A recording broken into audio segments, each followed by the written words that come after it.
Alright, NCT zone में आपका स्वागत है। आज हम बात करने वाले हैं आईआईटी जोधपुर के एलिजिबिलिटी क्राइटेरिया के ऊपर, जो कि आईटैप का एलिजिबिलिटी क्राइटेरिया है। अगर आईटैप कोर्स आप करना चाहते हो, आईआईटी जोधपुर से बीएससी बीएड का कोर्स करना चाहते हो, जो कि सेकेंडरी स्टेज पे आपको देता है, यानी कि 9 से लेकर आप 12 तक के बच्चे को आप यहाँ पे पढ़ा सकते हो।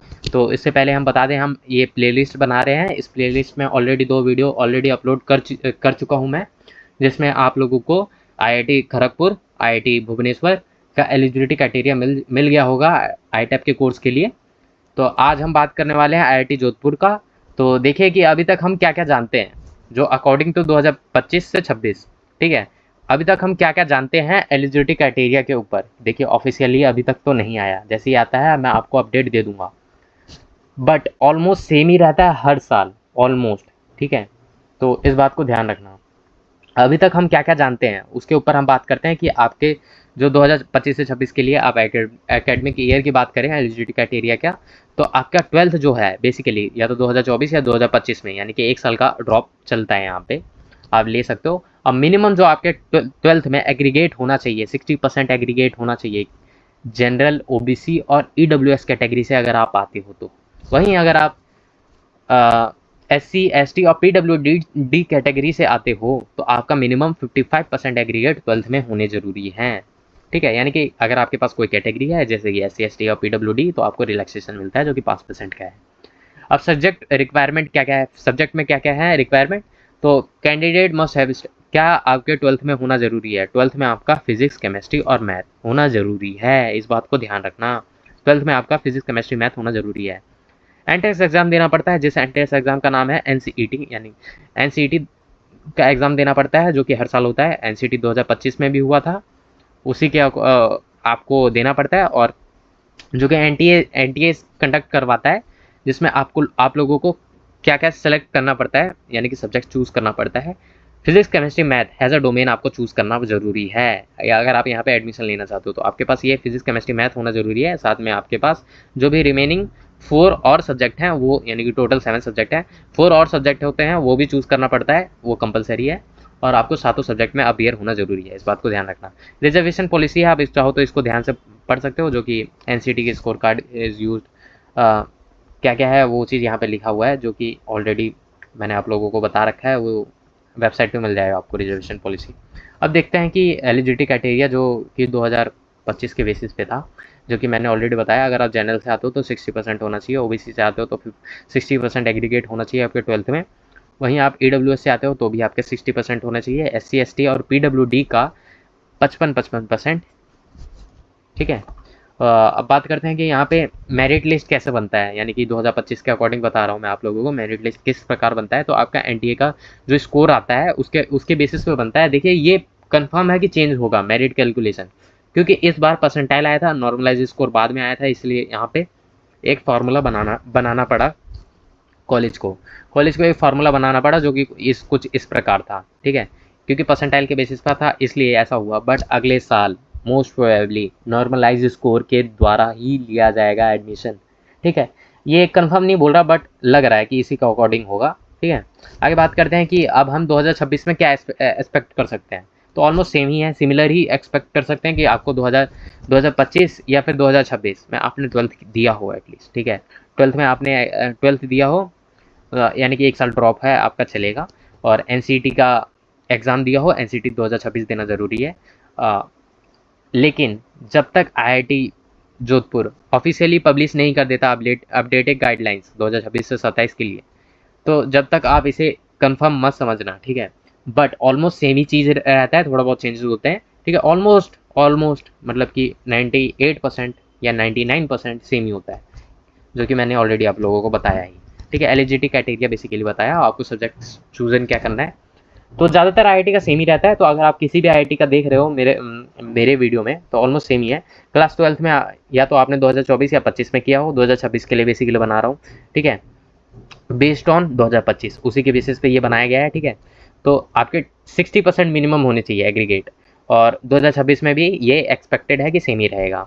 एग्रीगेट मार्क्स की बात करें, अगर आप जनरल, ओबीसी और ईडब्ल्यूएस से आते हो तो 60% था। ठीक है, वहीं अगर आप SC ST और PWD से आते हो तो 55%, जो कि एक्सपेक्टेड है सेम ही रहेगा कंफर्म है, ठीक है, सेम ही रहेगा। सब्जेक्ट आपके पास क्या होना चाहिए 12th में, फिजिक्स केमिस्ट्री मैथ होना जरूरी है। एनसीटी में भी आपके पास फिजिक्स केमिस्ट्री मैथ होना जरूरी है, एनसीटी में भी फिजिक्स केमिस्ट्री मैथ होना जरूरी है, और सेम ही रहेगा, एक्सपेक्टेड है।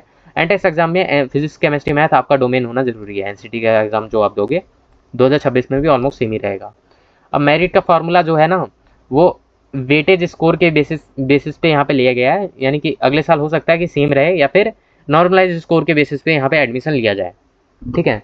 तो आप इतना टेंशन मत लेना, मैं वीडियो बना दूंगा कि किस तरीके से क्या रहना है। बस आप एलिजिबिलिटी क्राइटेरिया ध्यान से पढ़ लो कि आपका 12th में क्या होना चाहिए, क्या सब्जेक्ट होना चाहिए, कितना परसेंटेज एग्रीगेट होना चाहिए, सब्जेक्ट क्या क्या चूज़ करना है आपको एनसीटी के एग्जाम में, ठीक है। ये बस ध्यान में रख लो, बाकी और कुछ मेन है नहीं, ठीक है। जो मेन है ऑलरेडी मैं इस वीडियो में बता रहा हूँ आप लोगों को, टेंशन मत लेना। वैसे तो अभी 2026 का रिलीज़ नहीं हुआ, ठीक है, बट जैसे ही रिलीज़ होगा मैं वीडियो बना दूंगा और आप लोगों को अपडेट कर दूंगा, तो आप उतना टेंशन मत लेना। पासिंग ईयर जो आपका एलिजिबिलिटी क्राइटेरिया क्या रहेगा, एग्रीगेट मार्क्स। अब बोलोगे एग्रीगेट मार्क्स का क्या रहने वाला है, वो दिखाओ, तो दिखाता हूँ आप लोगों को। तो मतलब कि ऑलरेडी मैंने आप लोगों को बताया, फिर भी दिखा देता हूँ ये पाई चार्ट के द्वारा। आप यहाँ पे देख सकते हो कि EWS से आते हो तो 60%, जनरल से आते हो तो 60% एग्रीगेट आपके 12th में होने चाहिए, SC से आते हो तो 55%, वही PWD से आते हो तो 55%, यानी कि आपके पास कैटेगरी है SC कैटेगरी या PWD तो 55%, यानी कि आपके पास कैटेगरी है तो आपको रिलैक्सेशन मिलेगा, इस बात को ध्यान रखना। डॉक्यूमेंट रिक्वायरमेंट क्या क्या है, तो आपके पास मार्कशीट होना चाहिए 12th का, 10th का, और Aadhaar card, NCT score card certificate जितने भी हैं आपके, बर्थ सर्टिफिकेट या जो भी हैं जितने भी मेन है।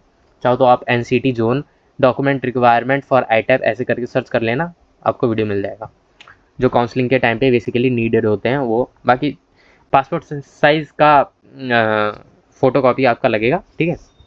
सीट की बात करते हैं तो 50 सीट है यहाँ पे टोटल, और डिस्ट्रीब्यूट जो हुआ है कैटेगरी वाइज हुआ है। अब बोलोगे किस तरीके से है, तो कुछ इस तरीके से आप देख सकते हो। सीट मैट्रिक्स जो आपको देखना है कि जनरल में 18 सीट है यहाँ पे, और ओपन से अगर आप PWD से आते हो 1 सीट है यहाँ पे रिजर्व, जनरल से EWS से आते हो तो 5 सीट है रिजर्व, SC से आते हो तो 8 सीट है रिजर्व यहाँ पे SC वालों के लिए, ST की बात करें तो 4 सीट रिजर्व है, वहीं OBC NCL की बात करें तो 14 सीटें यहाँ पे रिजर्व है इन बच्चों के लिए, ठीक है। तो तो सीट मैट्रिक्स आप लोगों ने समझ लिया, ठीक है। मस्त ग्राफ के द्वारा आप लोगों को समझाने की कोशिश कर रहा हूँ, आई होप कि आप लोग समझ पा रहे होगे ध्यान से, ठीक है। एडमिशन टाइमलाइन की बात करें तो हर साल चेंजेस होते हैं, ठीक है, वेरी होते हैं। तो 2026 में जैसा था ऑलमोस्ट सेम ही रहेगा, और जुलाई में ही एडमिशन लिया जाएगा, ऐसा कंफर्म है। थोड़े बहुत चेंजेस हुए तो आप लोगों को अपडेट मिल जाएगा, बट वेरी हो सकता है, हर साल वेरी हो सकता है, ठीक है, हर साल वेरी होता है, ठीक है। अब बात करते हैं कि 2025 में जो सब्जेक्ट रिक्वायरमेंट है आपके 12th में, और साथ में साथ जो मैंडेटरी है आपके IIT जोधपुर के लिए, क्या क्या है NCT के एग्ज़ाम में, बेसिकली उसके लिए, ठीक है, 12th में नहीं, NCT के एग्ज़ाम के लिए। NCT के जो एग्ज़ाम है उसके में आपके पास मैंडेटरी क्या क्या होना चाहिए, मैथ आपके पास मैंडेटरी होना चाहिए, ठीक है, डोमेन सब्जेक्ट में आपका। फिजिक्स आपका होना चाहिए डोमेन सब्जेक्ट में, यानी कि NCT का एग्ज़ाम दोगे तो आपको ये फिजिक्स चूज़ करना पड़ेगा, केमिस्ट्री भी चूज़ करना पड़ेगा डोमेन सब्जेक्ट में, और लैंग्वेज 1 और लैंग्वेज 2 कुछ कोई सा भी लैंग्वेज आप चूज़ कर सकते हो। टोटल 7 पेपर होते हैं, आप यहाँ पे देख सकते हो, ठीक है, 7 ही है। एनी 2 लैंग्वेज ऑफर्ड, जितने भी लैंग्वेज हैं, इंग्लिश हो गया, English literature communication, Hindi communication and literature ऐसे रहता है, संस्कृत होता है, उड़िया होता है, फ्रेंच होता है, मतलब हर एक भाषा होती है, जितनी भी लैंग्वेज है ऑलमोस्ट 13 प्लस में है, या 13 है लैंग्वेज, आप देख लेना, ठीक है। जनरल टेस्ट आपके पास होना ज़रूरी है, रिक्वायर्ड है, ठीक है, रिक्वायर्ड है, और टीचिंग एप्टीट्यूड मैंडेटरी है, ठीक है, और रिक्वायर्ड है। तो ये टोटल 7 सब्जेक्ट आपके पास होना चाहिए, जो कि NCT के एग्जाम में आपको चूज़ करना पड़ेगा, ठीक है। इसको स्क्रीनशॉट ले लो, आप फॉर्म भरने से पहले इस चीज़ को सेलेक्ट कर लेना, ठीक है, सब्जेक्ट चूज़ करना पड़ता है, ठीक है। इस बात को ध्यान से अपने माइंड में रखना कि मुझे फॉर्म भरते समय ये सारे सब्जेक्ट चूज़ करने हैं, अगर तभी आप IIT जोधपुर के लिए एलिजिबल हो पाओगे, ठीक है, इस बात को ध्यान रखना। अब इम्पोर्टेंस जो आपको ध्यान रखना है, इम्पोर्टेंस पॉइंट जो 2025 में जैसा था ना, ऑलमोस्ट सेम रहने वाला है क्राइटेरिया। हो सकता है कि NTA या जोधपुर थोड़ा चेंजेस वगैरह करे, बट ऑलमोस्ट मुश्किल है कि चेंज करे, ऑलमोस्ट सेम ही रहता है, ठीक है। ITAB 2026 के लिए आई रिकमेंड करूँगा कि आप ध्यान से इस चीज़ को पढ़ लो, यहाँ पे लिखा हुआ है। आप चाहो तो मैं रिकमेंड करूँगा कि आप ऑफिशियल ITAB का पोर्टल आप देख सकते हो, IIT जोधपुर का, वहाँ पे आप लोगों को सारी डिटेल्स मिल जाएंगी, और NCT का पोर्टल आप चेक कर सकते हो 2026 के लिए अगर आप देख रहे हो तो, ठीक है, वहाँ पे आपको अपडेट मिलते रहेंगे। बाकी चैनल पे तो अपडेट देता ही रहता हूँ मैं। तो that's all for this video. तो एलिजिबिलिटी क्राइटेरिया यहीं तक था। तो आप लोग अभी आप 12th में हो, अपना फुल फोकस करो अपने 12th पे। फिजिक्स केमिस्ट्री मैथ आपको बिल्कुल अच्छे से ध्यान से बना देना है कि 12th आपको अच्छे से करना है। आपको एलिजिबिलिटी क्राइटेरिया 12th में क्या बोलता है कि आपके पास ये सब्जेक्ट होना चाहिए, आपके पास होगा। ठीक है, आपका एग्रीगेट इतना मार्क्स होना चाहिए तो आप उतना मार्क्स लाने की कोशिश करो, पूरा ध्यान अच्छे से पढ़ो। ठीक है, और एमसीक्यू पे अच्छे से प्रैक्टिस करना। ठीक है, एमसीक्यू ही आते हैं क्योंकि पेपर में। और अपना लैंग्वेज भी ध्यान से देख लेना। तो जैसे ही आप 12th पास कर लोगे, अपना एग्ज़ाम दोगे एनसीटी का एग्ज़ाम दोगे, तो आप आईटेप के लिए एलिजिबल हो जाओगे। यानी कि आईटेप के लिए आप एलिजिबल हो जाओगे। आईटेप का कोर्स आप कर सकते हो एनसीटी के एग्ज़ाम देने के बाद। तो आईटेप के कोर्स में आपको कट ऑफ क्लियर करना पड़ता है, तभी आप जाओगे। कहाँ जाओगे? ये देखो एरो दिखा रहा है ना, ये एरो जाएगा आईआईटी जोधपुर। ठीक है, यहाँ जा पाओगे। उसके लिए आपको कट ऑफ क्लियर करना पड़ेगा। कट ऑफ की वीडियो देख सकते हो, आपको चैनल पर मिल जाएगा क्या रहता है। हर साल ये कट ऑफ चेंजेस होते ही हैं, ऑब्वियस सी बात है। तो that's all for this video. Almost eligibility criteria आप लोगों को बता दिया, इस इमेज द्वारा भी बता दिया कि आपको 12th में क्या होना चाहिए, एनसीटी का एग्जाम देना जरूरी है, एनसीटी में क्या सब्जेक्ट चूज करना है, ये भी बताया मैंने आप लोगों को। तो यहीं तक था ये वीडियो। अगर आप चैनल पर नए हो तो सब्सक्राइब कर देना, लाइक कर देना वीडियो को, और कमेंट कर देना अगला आईआईटी कौन सा होना चाहिए। ठीक है, ऑलमोस्ट आई थिंक एक ही आईआईटी रह गया आई थिंक, तो वो लास्ट आईआईटी है। तो कौन सा आईआईटी है कमेंट कर देना। ठीक है, तो मिलते हैं हम नए वीडियो में। तो हर संडे को एक वीडियो मिल रहा होगा आप लोगों को। ठीक है, बेसिकली ये शेड्यूल बना के अपलोड कर देता हूँ मैं।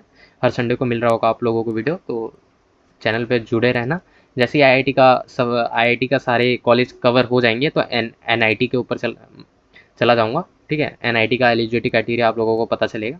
तो चैनल पे जुड़े रहना। धन्यवाद वीडियो देखने के लिए।